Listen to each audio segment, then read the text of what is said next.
been fortunate enough to have had several opportunities to travel to Europe over the last 10 years. When I talk to people about my trips, they fall into one of two categories: awesome trips and the ones where I had to drive.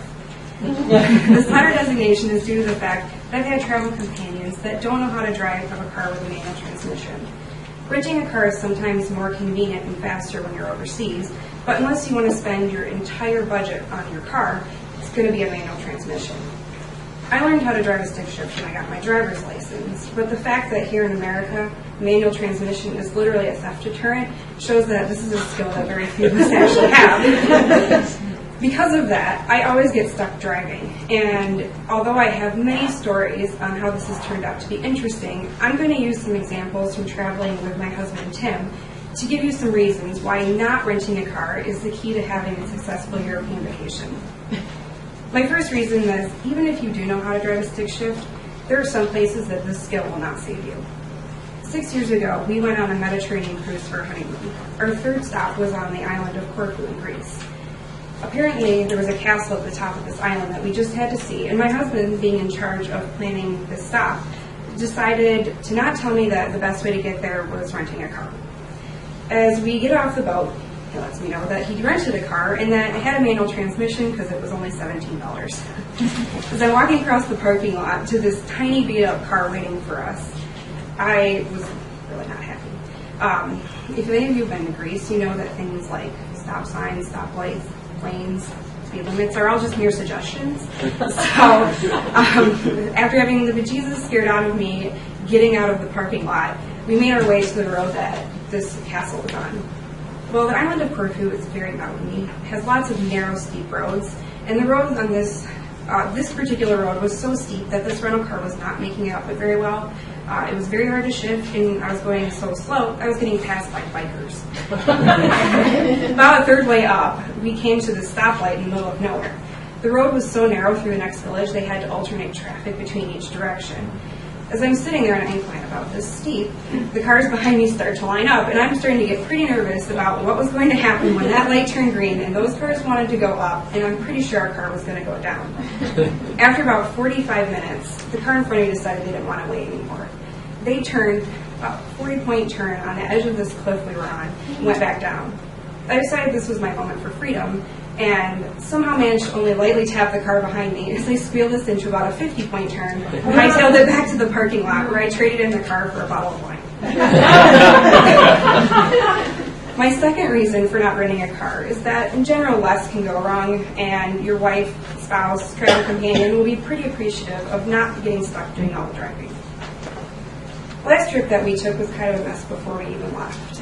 My husband is a pilot for the Air Force, and about 5 days before we were leaving, he got asked to take a trip. He said it would only delay the trip 2 days, but if there's one thing that's consistent about him flying is that nothing ever goes as planned. So of course, 7 days later, I'm still sitting at home waiting, and he has no return in sight.